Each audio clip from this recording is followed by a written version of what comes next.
Praise the Lord. परमेश्वर के वचन में मैं आपका स्वागत करता हूं। बाइबल अध्ययन में आज फिर मैं आपका स्वागत करता हूं और आज हम विचार करेंगे प्रकाशित वाक्य 8 अध्याय उसकी पहली आयत के ऊपर। जबकि इस अध्याय में सीखने के लिए बहुत कुछ है और इस अध्याय में विपत्तियों के बारे में बताया गया है कि जब तुरियां फूंकी गई तो कैसे कैसे विपत्तियां आई और कौन कौन सी विपत्तियां आई। लेकिन आज हम सिर्फ पहली आयत पर विचार करेंगे। आइए हम इस आयत को पढ़ लेते हैं। जब उसने 7वीं मोहर खोली तो स्वर्ग में आधे घंटे तक सन्नाटा सा छा गया। आखिर ये स्वर्ग में सन्नाटा किस चीज का है? जबकि स्वर्ग में हमेशा परमेश्वर की महिमा का शोर होता रहता है। हमेशा फरिश्ते हालेलुया हालेलुया के नारे बोलते रहते हैं। फरिश्ते हमेशा पवित्र पवित्र पवित्र सेना का यहोवा कहते रहते हैं। हमेशा परमेश्वर की आराधना का महिमा का शोर है। तो अब आधे घंटे तक सन्नाटा सा क्यों छा गया?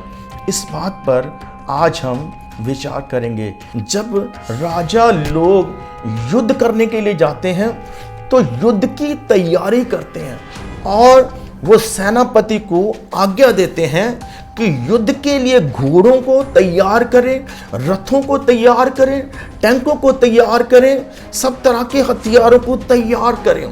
और जब वो तैयार कर लेते हैं तो अपनी अपनी ड्यूटी पर खड़े रहते हैं और राजा की आज्ञा का इंतजार करते हैं। जब तक राजा आज्ञा नहीं देता है तब तक वो युद्ध करने के लिए नहीं जाते हैं। सो आज सब कुछ तैयार है। दूत तुरियों को लेकर खड़े हैं कि तुरियां बजाई जाए और विपत्तियां शुरू हो जाए। लेकिन अब स्वर्ग में सब चुप है, आज्ञा नहीं आ रही है। सब फरिश्ते वेट कर रहे हैं। लेकिन परमेश्वर क्यों चुप है? स्वर्ग में सब क्यों चुप है? परमेश्वर आज्ञा देने में क्यों देरी कर रहा है? इस बात को समझने के लिए हमें सबसे पहले परमेश्वर के स्वभाव के विषय में देखना होगा। हमारे परमेश्वर का स्वभाव पिता का भी है, हमारे परमेश्वर का स्वभाव स्वामी का भी है। मलाकी 1 उसका 6 वचन में लिखा है, पुत्र अपने पिता का और दास अपने स्वामी का आदर करता है। अगर मैं पिता हूँ तो मेरा आदर कहाँ है? अगर मैं स्वामी हूँ तो मेरा भय कहाँ पर है? ये आयत हमें बताती है कि हमारे परमेश्वर में पिता का स्वभाव भी है और हमारे परमेश्वर में स्वामी का स्वभाव भी है। पिता के स्वभाव को दर्शाने के लिए वचन में उजाड़ू पुत्र की कहानी बताई गई है। वचन में लिखा है कि जब एक पुत्र अपना सब कुछ लेकर उजाड़ कर वापिस आता है तो उसका पिता फिर भी उसको गले से लगा लेता है और उसको फिर से वही अधिकार देता है। ये कहानी यीशु मसीह ने ये कहने के लिए, ये प्रकट करने के लिए सुनाई कि हमारे परमेश्वर पिता का स्वभाव रखते हैं, उसमें पिता का प्रेम है। वचन में लिखा है, जिन्होंने परमेश्वर के ऊपर विश्वास किया उनको परमेश्वर की संतान होने का अधिकार मिला है। हमें परमेश्वर ने रुतबा दिया है संतान होने का और परमेश्वर ये जताना चाहते हैं कि वो हमारे पिता हैं और उनमें पिता का स्वभाव है। और पिता हमेशा माफ़ करते हैं, प्यार करते हैं, क्षमा करते हैं, गले लगाते हैं, अनुग्रह करते हैं। वचन में लिखा है यूहन्ना 3 उसका 16 में, परमेश्वर ने इस संसार से इतना प्रेम रखा कि परमेश्वर ने अपना इकलौता पुत्र दे दिया ताकि जो कोई भी उस पर विश्वास करे वो नाश ना हो बल्कि अनंत जीवन पाए। ये है हमारे परमेश्वर का स्वभाव, जो पिता का स्वभाव है, जो क्षमा करने वाला है, हम पर कुर्बान करने वाला है। वो सब कुछ हम पर निशावर कर देता है और परमेश्वर ने सब कुछ हमें दे दिया है। लेकिन हमारे परमेश्वर में स्वामी का स्वभाव भी है, हमारे परमेश्वर में न्यायी का स्वभाव भी है। जब वो न्याय सिंहासन पर बैठता है तो तब वो कुछ भी पक्षपात नहीं करता है और परमेश्वर सिर्फ न्याय करता है। जो अंत के समय में जब न्याय होगा तो उस समय परमेश्वर किसी को नहीं छोड़ेगा, किसी को नहीं देखेगा, जो सही न्याय होगा वो करेगा। तो स्वर्ग में आज इतनी चुपचाप क्यों है? स्वर्ग में आज इतना सन्नाटा क्यों है, वो भी आधे घंटे तक। और स्वर्ग में कभी भी 1 मिनट भी सन्नाटा नहीं छाया, लेकिन आज स्वर्ग चुप है आधे घंटे तक। कारण क्या है? कारण ये है कि जब हम प्रकाशित वाक्य 8 अध्याय पूरा पढ़ते हैं तो यहाँ पर परमेश्वर की ओर से मनुष्यों के ऊपर विपत्तियाँ भेजी जा रही है। सिर्फ मनुष्यों के ऊपर ही नहीं, पृथ्वी के ऊपर, पानियों के ऊपर, पहाड़ों के ऊपर। हम देखते हैं कि जब स्वर्गदूत तुरियां फूंक रहे हैं तो पानी जो है वो लहू बन रहे हैं, पानियों के सोते सूख रहे हैं, 1/3 पानी खत्म हो रहे हैं, पानियों के बीच में जानवर भी नष्ट हो रहे हैं और पानियों के समंदर के जहाज भी नष्ट हो रहे हैं। मनुष्य के ऊपर अलग अलग तरह की बीमारियां, कई तरह की विपत्तियां और कई तरह की महामारियां आ रही हैं और युद्ध चल रहे हैं और युद्ध के द्वारा मनुष्य नष्ट हो रहे हैं, खत्म किए जा रहे हैं। इस कारण आज स्वर्ग में चुपचाप है, क्योंकि आप सोचकर देखिए, अगर हमने इस पृथ्वी पर अगर कुछ छोटी सी भी चीज खरीदी हो या कुछ छोटा सा भी बनाया हो तो जब वो टूट जाता है तो हमें कितना दुख लगता है। मनुष्य तो क्या, अगर हमारे घर में हमने एक जानवर भी पाला हो तो जब वो मर जाता है तो हमें कितना दुख होता है। हम मनुष्य हैं, हमें फीलिंग है, हमें भावनाएं हैं। तो अगर कोई हमारे घर में जानवर भी हमारे घर में रखा हुआ, जिसको हमने छोटे से पाला होता है, वो मर जाए तो हमें कितना दुख लगता है। हमारे घर की अगर कोई चीज़ टूट जाए तो हमें कितना दुख लगता है।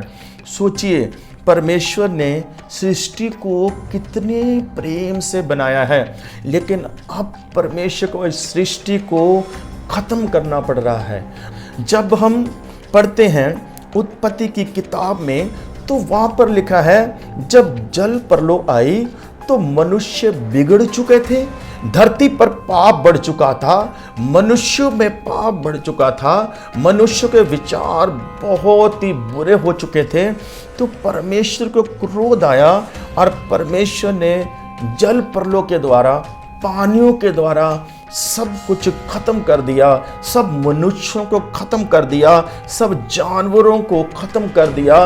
परमेश्वर ने कुछ भी नहीं छोड़ा और सब कुछ जो पृथ्वी के ऊपर था सब कुछ परमेश्वर ने नष्ट कर दिया। लेकिन बाइबल कहती है जब पानी घटने लगे तो जब नूह बाहर आया अपने परिवार के साथ, तो उसने परमेश्वर के सामने सुगंधित भेंटें चढ़ाई। उत्पत्ति 6:21 आयत में वहां पर जब परमेश्वर ने सुगंध को परमेश्वर ने लिया तो वहां पर परमेश्वर एक वायदा करते हैं। परमेश्वर कहते हैं, फिर कभी मनुष्य के कारण मैं भूमि का नाश नहीं करूंगा। चाहे मनुष्य के विचार बचपन से ही बढ़ने तक बुरे रहते हैं, लेकिन मनुष्य के कारण मैं भूमि का नाश नहीं करूंगा। कहने का मतलब जल प्रलय के द्वारा परमेश्वर ने सब कुछ नष्ट तो कर दिया, लेकिन परमेश्वर को बड़ा ही दुख हुआ, परमेश्वर को बहुत ही कष्ट हुआ, क्योंकि परमेश्वर अपने अंदर बाप का हृदय रखते हैं। जिसने हमारे अंदर भावनाएं डाली है, जिसने हमारे अंदर इमोशन डाले हैं, उस परमेश्वर के अंदर भी भावनाएं हैं, उस परमेश्वर के अंदर भी इमोशन है। अगर हमें दुख लगता है तो हमारे परमेश्वर को भी दुख लगता है।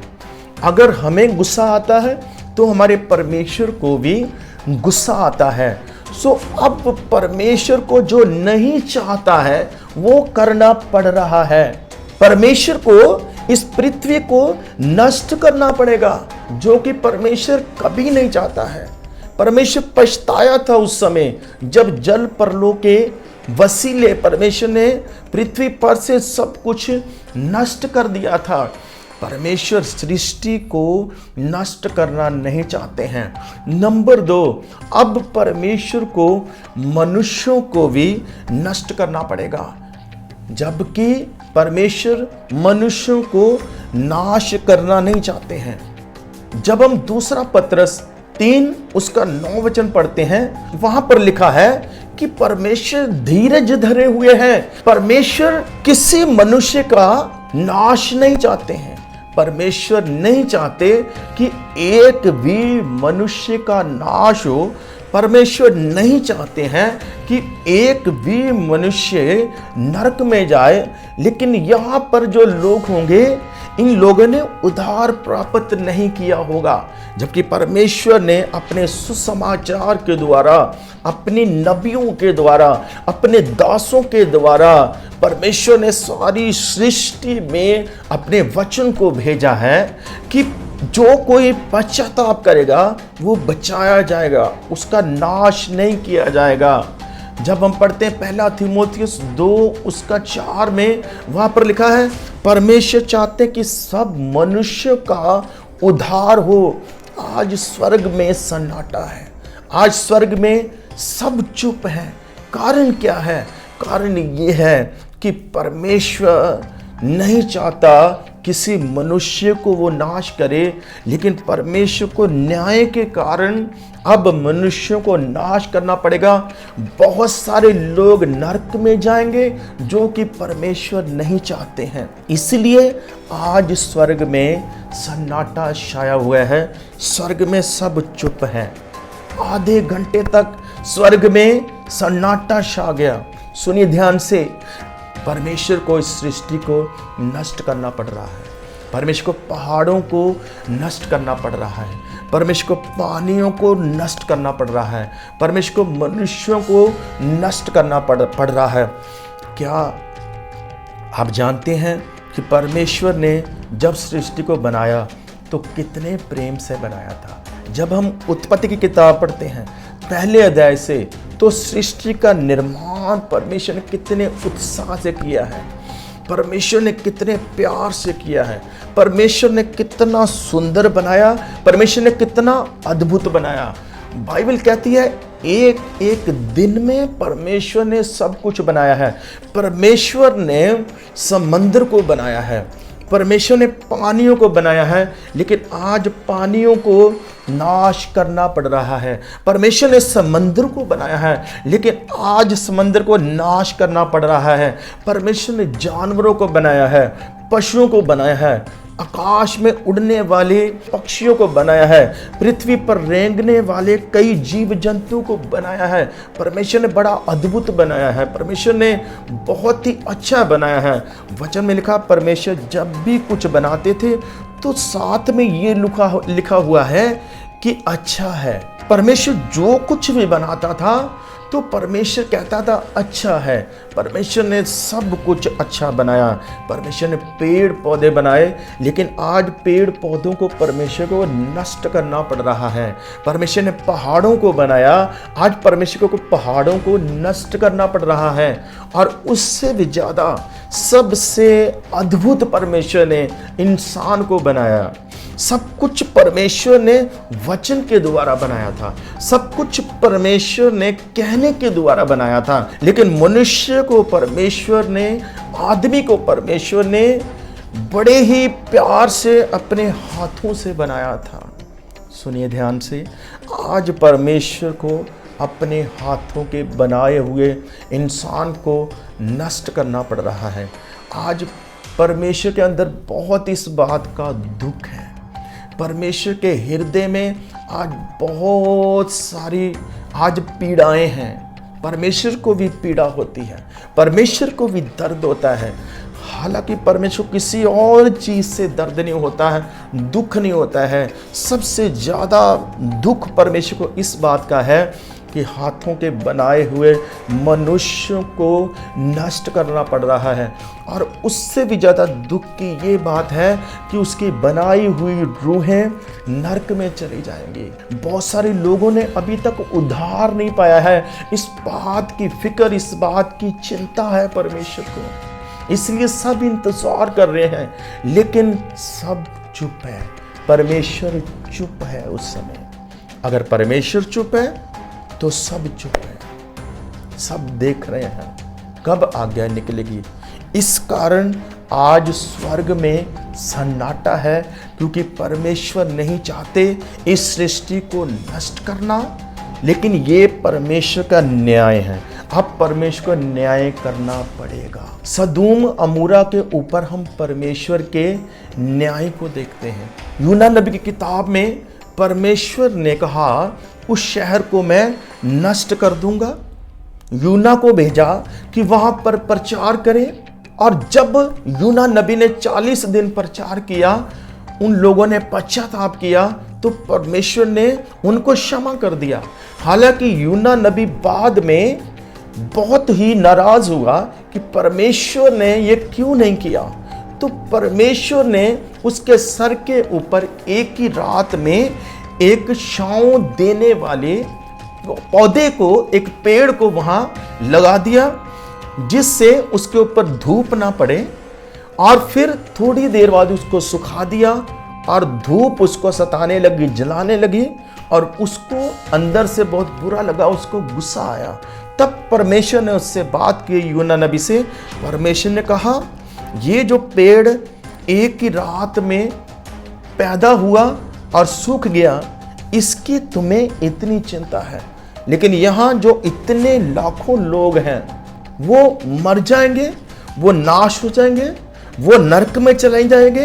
क्या इससे तुम्हें दुख नहीं है? क्या इससे तुम्हें चिंता नहीं है? इस बात से क्या प्रकट होता है? इस बात से ये प्रकट होता है कि परमेश्वर नहीं चाहता है मनुष्य को नाश करना। परमेश्वर नहीं चाहता है किसी शहर को नाश करना। परमेश्वर नहीं चाहता है अपने हाथों से बनाई हुई सृष्टि को नाश करना। आज परमेश्वर के हृदय में पीड़ाएं हैं, आज परमेश्वर के हृदय में दुख है। परमेश्वर नहीं चाहता किसी को विपत्ति में डाले। बाइबल में लिखा, जब लोग दुखी होते हैं तो परमेश्वर को पुकारते हैं, तो परमेश्वर उनके दुख को सुख में बदल देता है, उनके आंसुओं को वो खुशी में तब्दील कर देता है। वही परमेश्वर अपने हाथों की बनाई हुई सृष्टि को नष्ट करने जा रहा है। जब मनुष्य दुखी होंगे, जब उन पर पीड़ाएं आएगी, जब उनके ऊपर बीमारियां आएगी, जब वो दर्द से तड़प रहे होंगे, वह लोग महामारियों से मर रहे होंगे, उस समय परमेश्वर के हृदय पर क्या बीतेगी? उस समय परमेश्वर की भावनाएं कैसी होगी? मुझे लगता है जैसे हमारे आंसू बहते हैं, हमारे परमेश्वर के भी आंसू बहेंगे उस समय। इसलिए यहाँ पर लिखा है कि आधे घंटे तक स्वर्ग में सन्नाटा छा गया, क्योंकि परमेश्वर किसी को दुखी नहीं देख सकते। परमेश्वर किसी को नाश करना नहीं चाहते हैं, अपने हाथों से बनाई हुई सृष्टि को ख़त्म करना नहीं चाहते हैं। परमेश्वर दया करने वाले परमेश्वर हैं, लेकिन वो स्वामी भी हैं, उसको न्याय करना पड़ेगा। परमेश्वर क्रोध करना नहीं चाहते हैं, लेकिन परमेश्वर को क्रोध करना पड़ेगा। यशायाह नबी की किताब में 28 उसका 21 आयत में लिखा है, परमेश्वर क्रोध के साथ खड़ा हुआ। परमेश्वर क्रोध के साथ खड़ा हुआ। वो क्यों क्रोध के साथ खड़ा हुआ? कि वो न्याय करे, वो बदला ले, वो सजा दे। लेकिन परमेश्वर किसी को सजा देना नहीं चाहते हैं। इसलिए उजाड़ू पुत्र की कहानी प्रभु यीशु मसीह ने बताई है। लेकिन आज हमारे पास समय है कि हम पश्चाताप करें और हम परमेश्वर के राज्य के लिए तैयार हो जाएं, ताकि हम उन लोगों में ना हों जो लोग विपत्तियों के कारण मारे जाएंगे, जो लोग वहां पर नष्ट हो जाएंगे। जो लोग उद्धार नहीं पाएंगे, जो लोग नरक में जाएंगे, हम उन लोगों में शामिल ना हो। आज हमें पश्चाताप करना चाहिए, परमेश्वर के पास आना चाहिए, परमेश्वर से माफ़ी मांगनी चाहिए। इसीलिए आज स्वर्ग में सन्नाटा है, इसलिए आधे घंटे तक स्वर्ग में सब कुछ चुपचाप है, खामोशी है, क्योंकि परमेश्वर को वो करना पड़ रहा है जो परमेश्वर करना नहीं चाहते, उसके अंदर से वो नहीं निकल रहा है। तो परमेश्वर आप सबको आशीष दे, आप बढ़ें, आप फले फूलें और परमेश्वर के राज्य में प्रवेश करें और सब तरह की आशीष और शांति आपके ऊपर ठहरे, प्रभु यीशु मसीह के नाम से।